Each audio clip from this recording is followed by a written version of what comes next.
আজকে একটা শিক্ষিত পরিবার, একটা ডাক্তার ফ্যামিলির গল্প বলবো, যেটা তোমাদের শোনার পরে মোটিভেশন বা শিক্ষিত পরিবারে একটা যদি মা বাবা যদি শিক্ষিত হয় তাহলে ছেলের কিভাবে উপকার হয় সেই একটা জ্ঞান তোমাদের চলে আসবে। তো গল্পটা হচ্ছে একটা জন ছেলের নাম, আর বাবা বাবা হচ্ছে ডাক্তার, আর মা বাড়ির কাজ করে। তো সেই বাবা তার ছেলেকে নিয়ে একটু টেনশনে থাকে। তার ছেলে এমন একটা মানুষ যে বাড়িতে পড়তে বসলে সবসময় মনে হয় যে কি একটা ভাবছে। আর হচ্ছে যখন কোনো কাজের কথা বলে বাড়ির থেকে, যখন বলে যে বাবা এই গ্লাসটা নিয়ে আয়, বাবা এই জলটা ভরে নিয়ে আয়, তখন এমনভাবে কাজ করে যে দেখে মনে হয় যে ওর গায়ে কোনো এনার্জি নেই। কি একটা চিন্তা, ঘুম ঘুম ভাব নিয়ে সবসময় চলাফেরা করে, ঠিক আছে, ওই জন।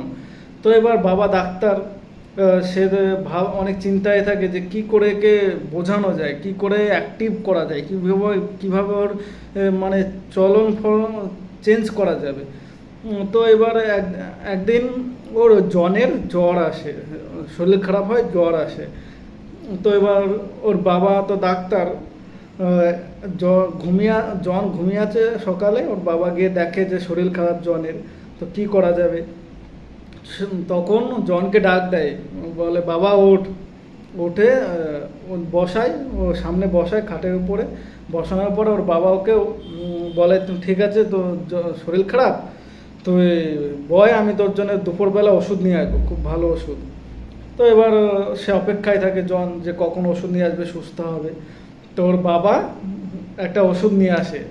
নিয়ে আসার পরে দুপুরে জনকে দেয় যে বাবা জন, তুই এই ওষুধ খা, আরে ভালো করে ধ্যান দিয়ে খাবি, যে এটা কিন্তু অনেক দামি ওষুধ, ফেলবি না, ধ্যান দিয়ে খাবি। তো জন নেয়, হাত থেকে নিয়ে খায়।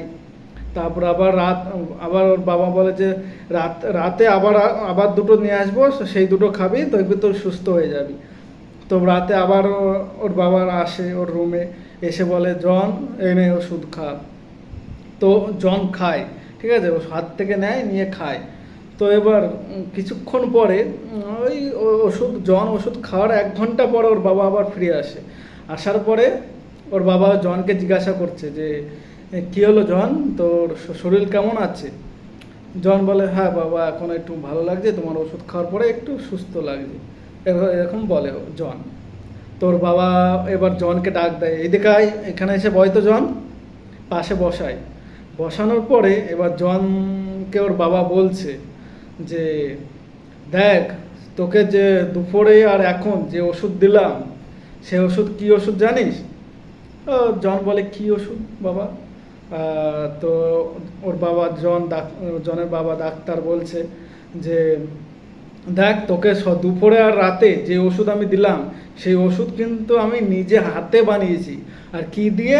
সেটা রুটি বানানো আটা, আটা আর চালের গুঁড়ো, একদম মানে সেম দোকানের ওষুধ দেখতে যেমন, সেম ওরকম বানিয়ে তোকে দিয়েছিলাম, আর তুই না জেনে খেয়েছিলি। আর খাওয়ার পরে তোর শরীরের মধ্যে এমন একটা মোটিভেশন, এমন একটা ভরসা, এমন একটা চিন্তা তোর মনের মধ্যে চলে এসছে যে এই ওষুধ খেলে সত্যিই কাজে দেবে। আর তোকেও আমি ওষুধ দেওয়ার সময় আমি বলেছিলাম না যে এটা খুব দামি ওষুধ, গুরুত্ব দিয়ে খাবি? সেই ওষুধ তুই গুরুত্ব দিয়ে, মন দিয়ে, ধ্যান দিয়ে খেয়েছিলি। আর এই ওষুধের উপর তোর ভরসা ছিল, যার জন্যে তোর এই ওষুধ এর মধ্যে কোনো কেমিক্যাল না থাকার কারণেই তোর সুস্থ লাগছে, একটু এনার্জি ফিল হচ্ছে। তাহলে দেখ, মানুষের মাইন্ড, মানুষের চিন্তাই সবচেয়ে অনেক ইম্পর্টেন্ট সব সময়। এইভাবেই মানুষের, এমনিও আমরা যখন সাধারণভাবে শরীর খারাপ হওয়ার পরে যখন ডাক্তারখানায় ঢুকি, ঘরের মধ্যে ডাক্তারের কাছে দাঁড়ায়, তখনই দেখবে একটুখানি আমাদের এনার্জি, একটু ভরসা, একটু শরীরে আলাদা একটা অনুভূতি হয়। এটা এটা এটা এটার থেকে আমরা বুঝতে পারি যে আমাদের মাইন্ড, আমাদের চিন্তা ভাবনা, এটা অনেক গুরুত্ব আমাদের শরীরের জন্যে।